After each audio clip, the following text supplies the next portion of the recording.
ꯅꯪꯒꯤ ꯃꯤꯡꯆꯠ ꯊꯤꯅꯅꯕ ꯅꯪꯅ ꯀꯔꯤ ꯇꯧꯔꯨꯔꯦ? ꯀꯔꯤ ꯇꯧꯔꯨꯔꯕꯒꯦ? ꯅꯠꯇꯦ ꯇꯁꯧ. ꯖꯤꯔꯤ ꯅꯤꯉꯣꯟ ꯇꯧꯉꯝꯕꯤ ꯍꯥꯏꯕꯗꯨꯅ ꯍꯛ ꯑꯣꯏꯔꯨꯔꯕ꯭ꯔꯣ? ꯃꯤꯒꯤ ꯅꯨꯡꯁꯤ ꯆꯥꯟꯅꯅ ꯂꯩꯃꯤꯟꯅꯖꯕ ꯃꯄꯥ ꯃꯆꯥ ꯃꯆꯤꯟ ꯃꯅꯥꯎꯁꯤꯡ ꯑꯗꯨꯒꯤ ꯃꯔꯤꯗꯨ ꯊꯗꯠꯇꯨꯅ ꯂꯥꯟꯄꯨꯡ ꯑꯣꯟꯊꯣꯛꯂꯨꯔꯕ꯭ꯔꯣ ꯅꯪꯅ? ꯑꯩꯕꯨ ꯂꯥꯟꯅ ꯂꯧꯕꯤꯒꯅꯨ ꯇꯁꯧ. ꯄꯨꯡꯕꯥ ꯂꯝꯕꯥ ꯊꯤꯗꯕꯤ, ꯑꯅꯦꯝ ꯑꯋꯥꯡ ꯈꯪꯗꯕꯤ, ꯀꯔꯤꯒꯤꯅꯣ? ꯅꯪꯅ ꯅꯇꯤꯛ ꯅꯄꯥ ꯆꯥꯗꯅ ꯑꯇꯤꯌꯥ ꯈꯨꯠꯅ ꯂꯥꯝꯃꯨꯔꯤꯕ ꯈꯨꯟꯁꯤꯒꯤ ꯃꯤꯑꯣꯏꯁꯤꯡꯅ ꯑꯩꯕꯨ ꯎꯔꯒ ꯍꯜꯂꯛꯄꯤꯒꯤ ꯃꯕꯨꯡ 하이두나 락내리 비싱세 낭 따라가 벨라만 하더라. 따쩌. 이마 바지나 낭부 피샥 픽노 녹비는 바닥이 아이는 낭부 싸우는 거 요락박이 마이로 나시 아이는 펑리베 이까이버세 아이기 와한게 아시엠 오빠 굼피오. 따쩌.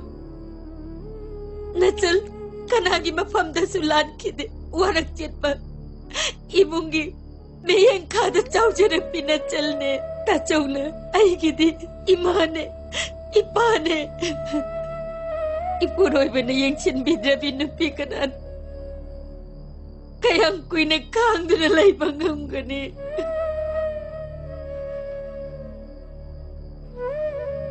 irai bakti dana migi makada atumbi oiduna yelure ise masu thamoy kan malne Aibu, mikuk kudingi, haurak pam kang dabi, lamchat nai dabi. Wahi singa sibu, nachal na kayang ko'y nakang dunalay bangang gani. Kari, ay isan mo haurak pam kang dabi. Pupang syudi hay doon na miray biro ba?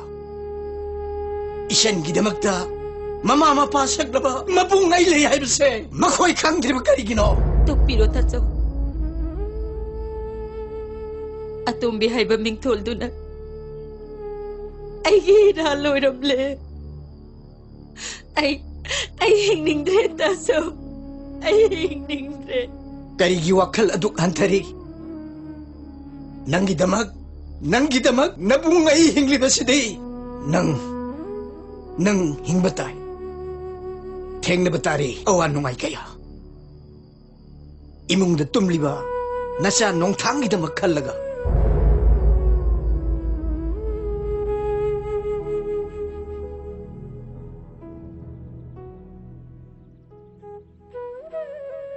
학장시 농무농무기 숨숨 손질래 마땀 상내 hin간이 타졌래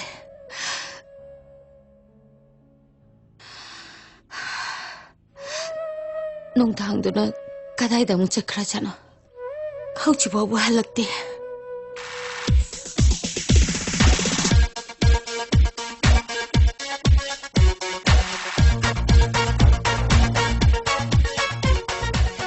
Kaino to ise? Ngaiku di ngaiku. Lambi thado. Lepe ara mine nang ngaiku amni. Ato, sakke hamne. Lepe ara mine nang ngaiku amni. Masidi.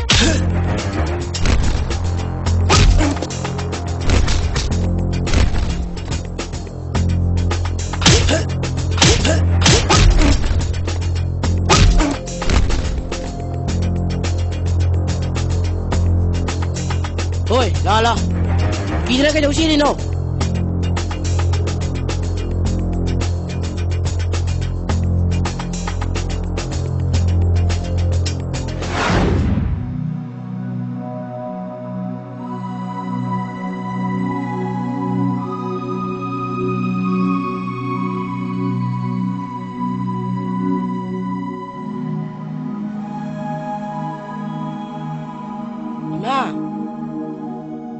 Ima, hidak pure. Ima, hidak le.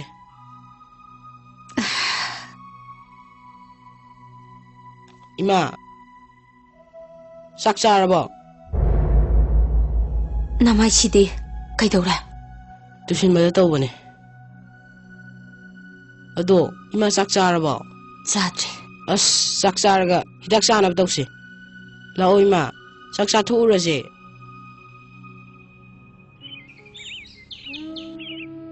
Ado mana karimta sawu thau yadabasibu doctor ga matta tanadrabo tada tanawi abatanari ibungo ado mayada karigumbi mata saw thau habisu yakida ising liklam hog taw habisu yate Ado akhoi gise imhan da paum da pidri bra tada. Pidri ino ay pau thakra sirina khali. Paum tang pi gibdi phagde na tada. Hayeng mi na wam thak thang gidana ba.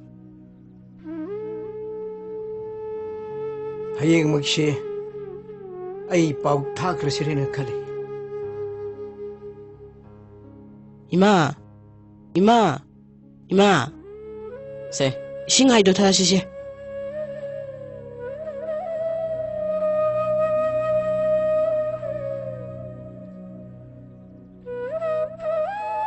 Ima, chaksu maru umta chade. Ima na chaning bam ta di hayu ba. Jingpak to. Ising da kitang tingaga. Chabi abri yang sira. Hoi. Mamhan, idom sa tom biyogi singpak suyom dagi ay singpak khata lawruge. Akoy ma do singpak khita saningi hai. Salo. Salage mamhan.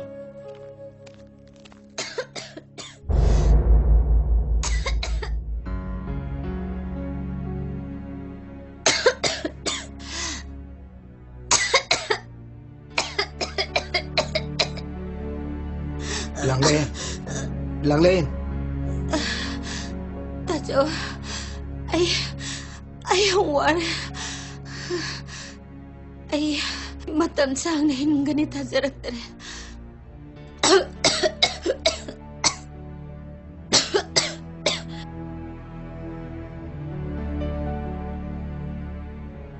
Genja na sukhalu no.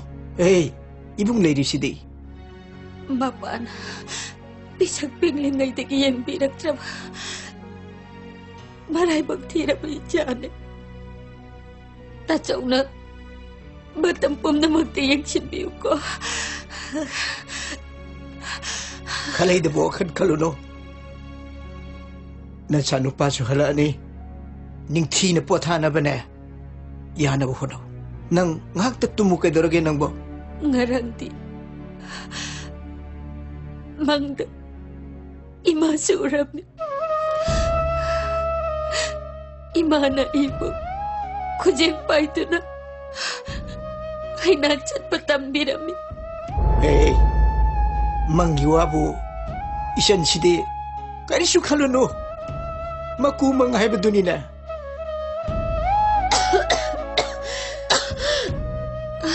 Nangle. Tajo. Ay himatam luy ramal. Langlen. Hayo. Nang kay dorogay. Hayo. Nang kay dorogay ibong ibe ma. Janse. Tajo na. Langlen. Langlen. Ibong ibe ma. Langlen. Langlen. Langlen.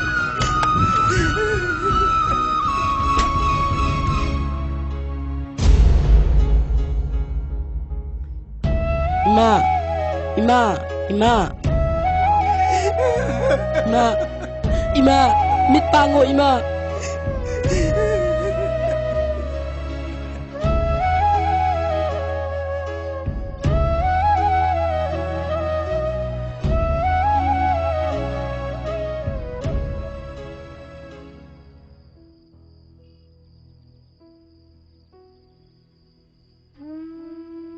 농탕 능 임판다 설시드나 능기 다소 호이따도 노이 마ям 뿐나 임판다 레이루시드나 하 Ay impal chalo. Ay chaning de.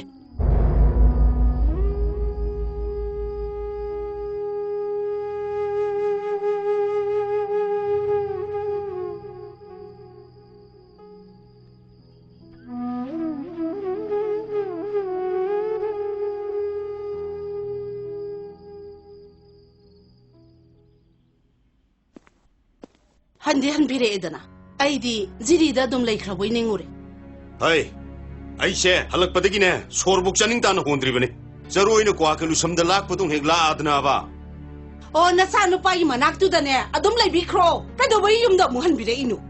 하이 낭나 농탕지 낭기 나사동나 칸멍음 디시거리기 아이기 팜다디 모이세 이샤기 이샤 쌈마네 O haujikti aidana aramba tarani ye. Mitsabu itsane kanbadi ay di ngamjaroi. Masigi nupizidi. Mama du di kayang kuina cholam megi. Hana kuina shonduna leram bazan. Ako ita pau pirak tabagi wani.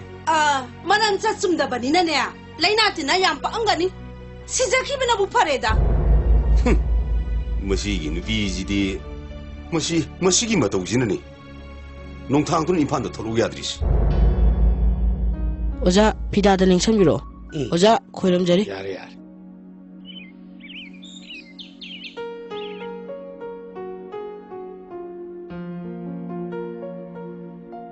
Dada, nana wapam muntaw dukjaki.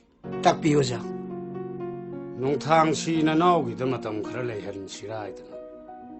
Aigidi icha piba yaujadabanina. Lau sing chubada khara mateng oina baidana. Magi laik laisu tambagi awat apa punama. Ai loina sinjaki. Dadagi wakhalda kari leibiriki.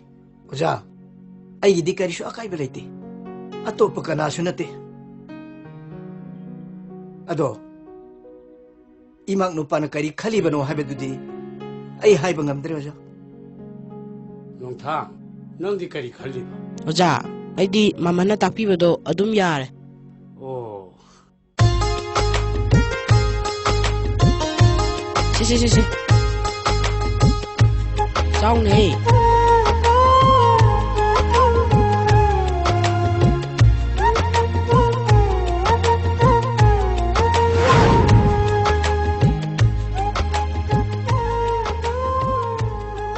Kaino nang irito? Oja, homework taroktre. Ayo, karigi yumda tarokte. Laimaton.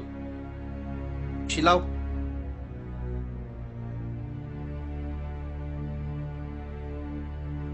Se, manalayo.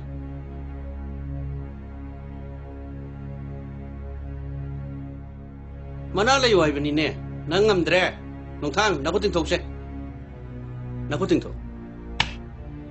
Oza, no ngalamdayda hawgatlaga sampok khoiba satpagine aduna nang hawdabane. Mani oza, mana ayung nganta hawgattuna sampot khoibani.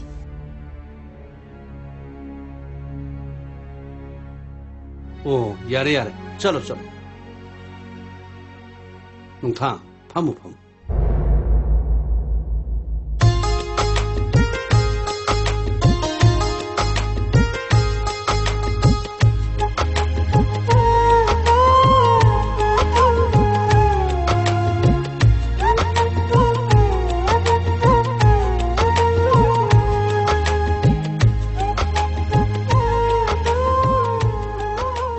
Kamban jawra poni, babung tarde kamdau niya. Alay rito.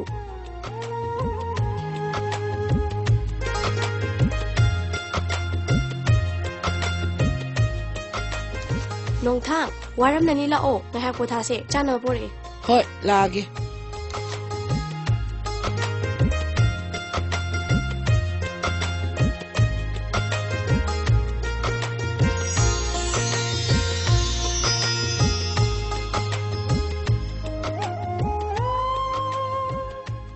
Nongthang, cha haubra. Hawi. Tung kitang kale. Nana loli ro. Oh, mane, ay na loli ne. Laimaton, imana niya, hanggang ka tehelo haibani, ay imteheu gige.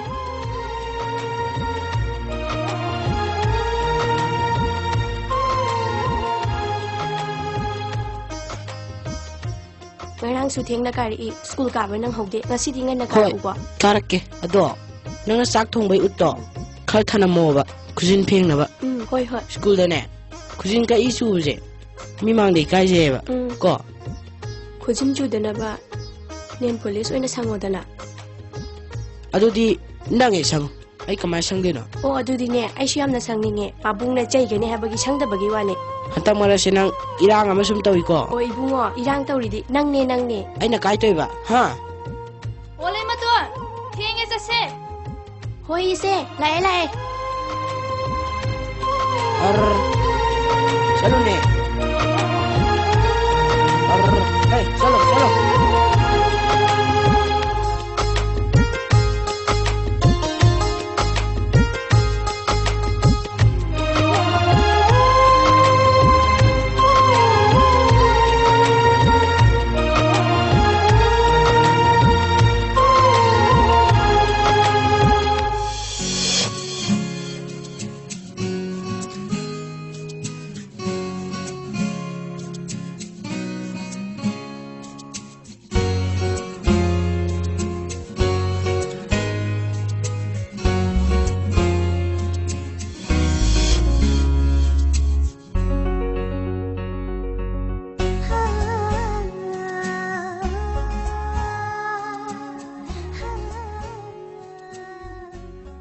ꯅꯣꯡꯊꯥꯡ ꯇꯨꯝꯃꯕꯣ ꯅꯪꯕꯣ ꯋꯥꯔꯝꯃꯅꯤꯅꯦ ꯑꯩꯈꯣꯏ ꯄꯥꯕꯨꯡꯒꯤ ꯊꯕꯛꯁꯦ ꯈꯔꯁꯨ ꯍꯦꯟꯃꯟꯈ꯭ꯔꯦ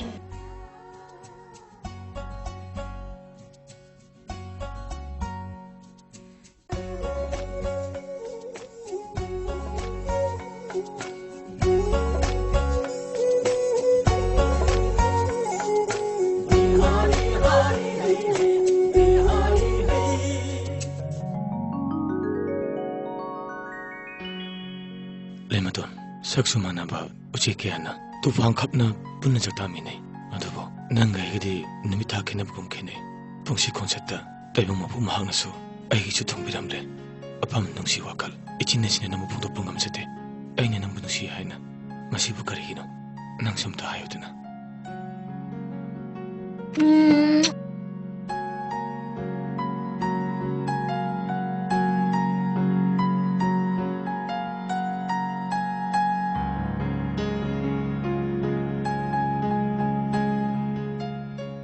ꯍꯧꯗꯣꯔꯣꯏꯗ ꯄꯣꯊꯥꯖꯔꯁꯅꯨ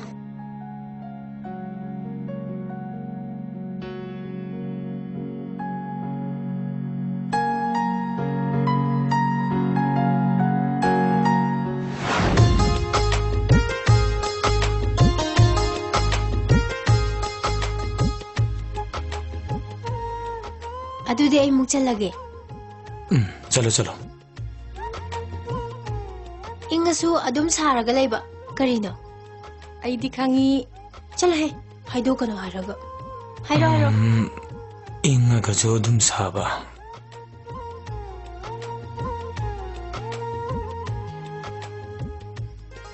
ꯑꯁ ꯑꯩ ꯈꯪꯗ꯭ꯔꯦꯕ ꯑꯄꯪ ꯑꯗꯨꯕꯨ ꯈꯪꯗꯕ ꯃꯣꯔꯣꯛꯅꯦ ꯃꯣꯔꯣꯛ ꯃꯥ ꯑꯃꯨꯛ ꯆꯠꯂꯟꯁꯤꯀꯣ ꯅꯪ ꯑꯃꯨꯛ ꯆꯠꯂꯣ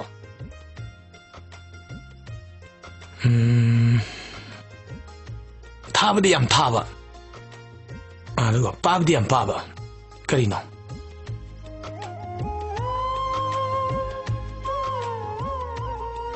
ꯈꯪꯗꯦꯗ ꯅꯪ ꯍꯥꯏꯔꯣꯅꯦ ꯈꯪꯗꯦꯗ ꯅꯪ ꯈꯪꯗ꯭ꯔꯕꯣ ꯈꯪꯗ꯭ꯔꯦꯕ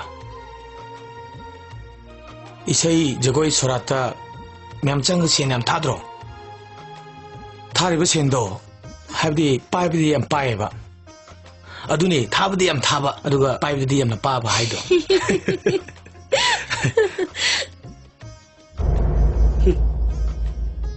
ꯀꯔꯤꯅꯣ ꯅꯣꯏꯅ ꯇꯧꯔꯤꯁꯦ ꯅꯨꯃꯤꯠ ꯆꯨꯞꯄꯒꯤ ꯅꯣꯛꯈꯦꯗꯅ ꯂꯥꯡꯗꯅ ꯁꯨꯝ ꯂꯩꯕꯁꯤꯕꯨ ꯅꯣꯡꯊꯥꯡ ꯅꯪ ꯅꯊꯧ ꯇꯧꯒꯦ ꯍꯥꯏꯗꯗꯅ ꯁꯤꯗ ꯀꯩꯗꯧꯔꯤꯅꯣ ꯅꯠꯇꯦ ꯅꯪ ꯍꯤꯡꯒꯣꯜꯒꯤ ꯊꯕꯛ ꯏꯪꯈꯥꯡ ꯂꯣꯏꯁꯜꯂꯕ꯭ꯔꯥ ꯐꯩꯗꯣꯛ ꯑꯃ ꯋꯥꯠꯂꯤꯌꯦ चलो चलो लो चलो चलो अस नंगसी ओंधोंग ngangnab wadori deko चलो चलो चलो लेमहल नमादिया इमादी जिरी कैथेंदा चकी पाबो नोय मफम सिदा सुम लेरगने नोंथांग पुल्लदी लोइन मांगता नोंथांग से मयुमदा हलनग्रदम अखोइसु इम्फाल युम होंगनी इम्फाल युम छाब लोसल्लबनी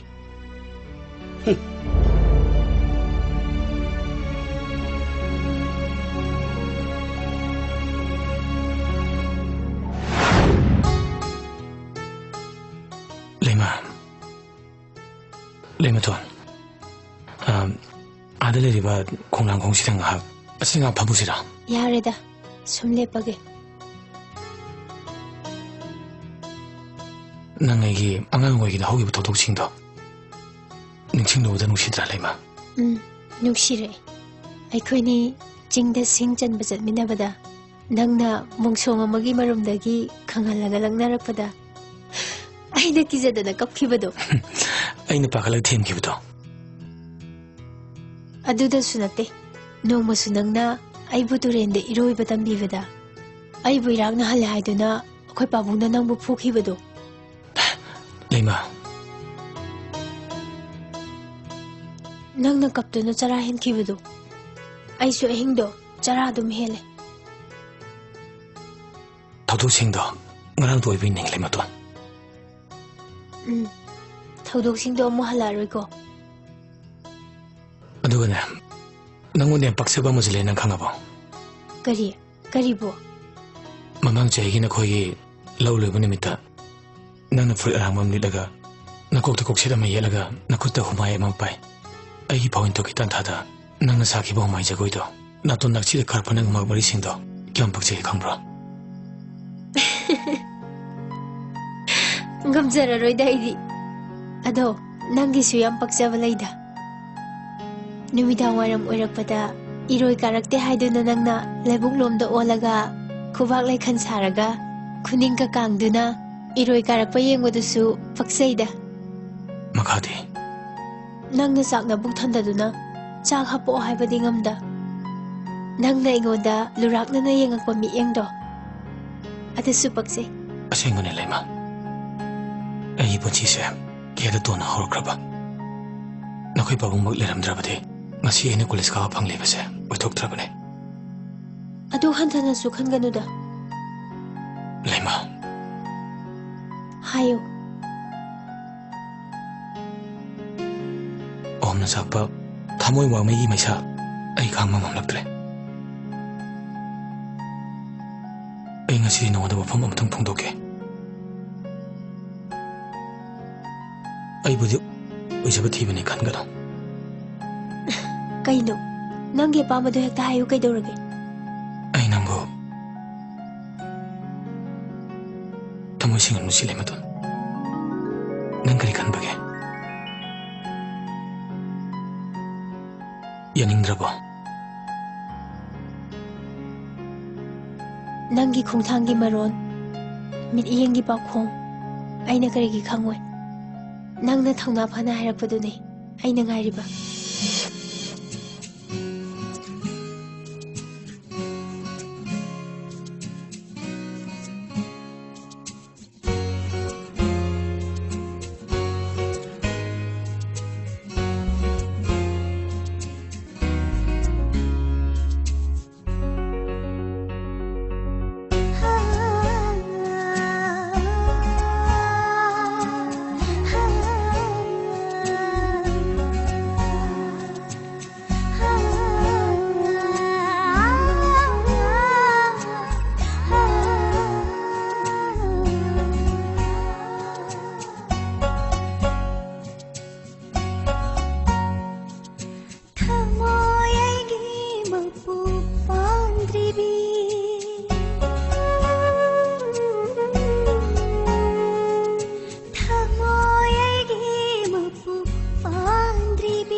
शिंगे नाहाक्षु करीगी ऐबो अशोक वाहन बनो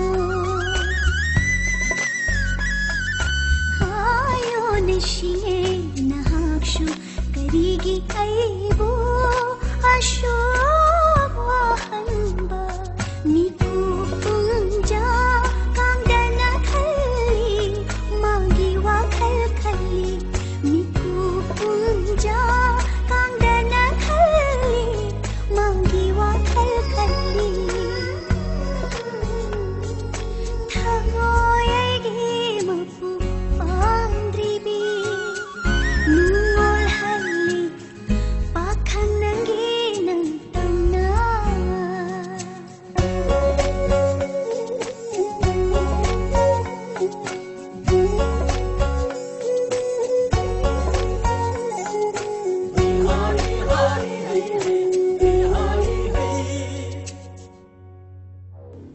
Hai, Mama, kai lagi ni noi ba?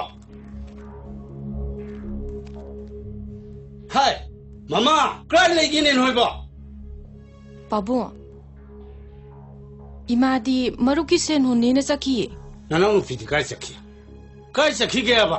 Nung thangga mabani, yang tang na biyeng ba saki. Oh, halaki senuka.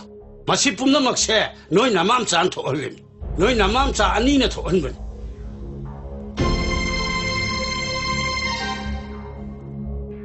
Nang kai chalu ke hai ni lam henbi nang pok padagi napa ai se lekha ta jori dinau sa saung ba yo ga le to le po lekha ta na mang lu la ga da ba na pun si adubu ai na phajana kan bi ra ga huran li cha char pa simba da pha ba su sap sari ngasi dagi ne nang yum si da lai ba ya ro oja houjing bang ne yum si tha to sat ka da Nasaan iral kayo na? Hai, nang ginaralay bu. Ay gi inkhalak li ba isa nupi se. Nang na misum lay wataw duna. Ay gi lay jari ba mansang bungamak se. Nang na mitaba hawrin natro. Oja, ay nga si Jumsak na soyin sa kani. Ano ba oja? Oja mo ay na masilim ni kajang biyo. Nung siya ka waposak ato di.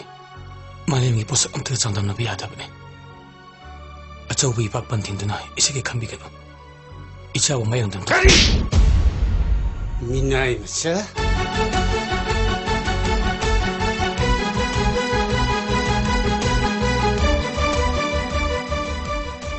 चलो अजय मुझ से खो चलो चलो शख्स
ऐसा काम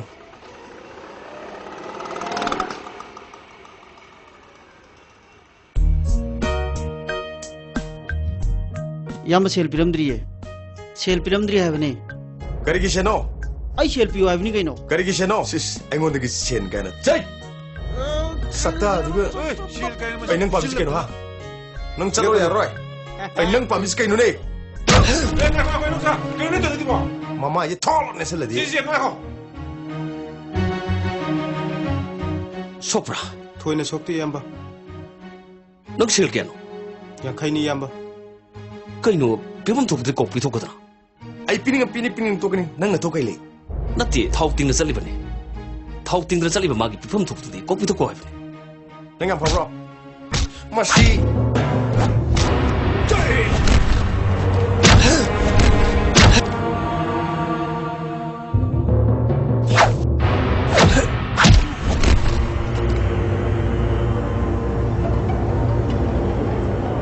Nagi kya ne ba? Yang kai ni yamba. Se, paislo.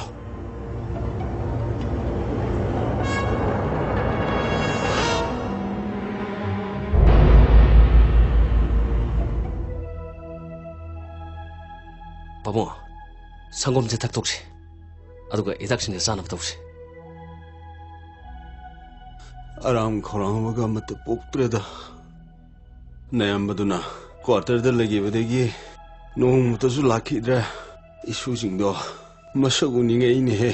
Paudi hai khrabani lane pamo. Te mo ju thabak chendana tori ore ni da. Ipagi pension ki se sanglu silo haibaduna kamnoraba.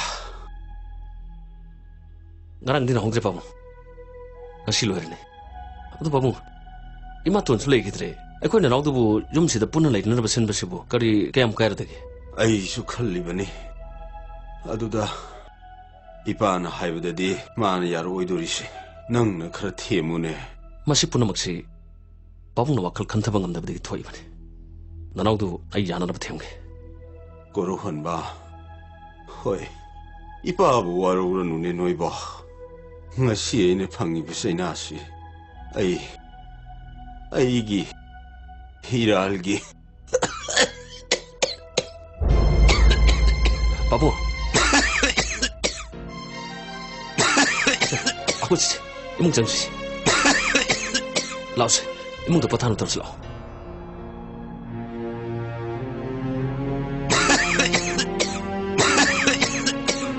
Imung dapat tanah terus lau.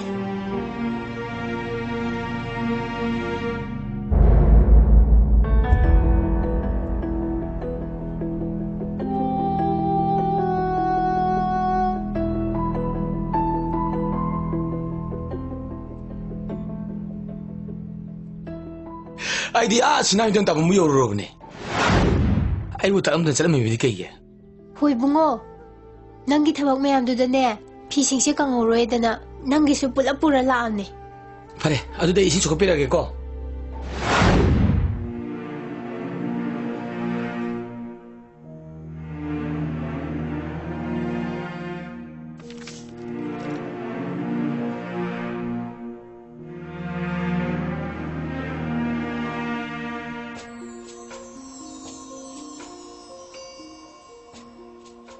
Nongthang, nangi damak, aina ahing mingsen khangli base. Nang di khangli roido. Nang ipam dagi lapthok lagi haina khalabra. Ai bu nangoda kari lan khrage. Nang na ibu udana balot li basi kari gino. Lakliba nomaijing numikki ayu pung 10 taba matamda. Mahusagi phisubam dorban gi hidenda. Ai nang bu ngairamge.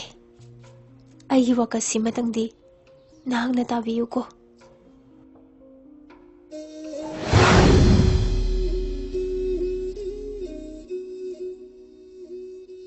Lema. Yaudi yaubire edana. Lakpira roidra khalambade. Ai bu kali tamu mafam sida. Nang mahusaga manade. Khenabada na thalle.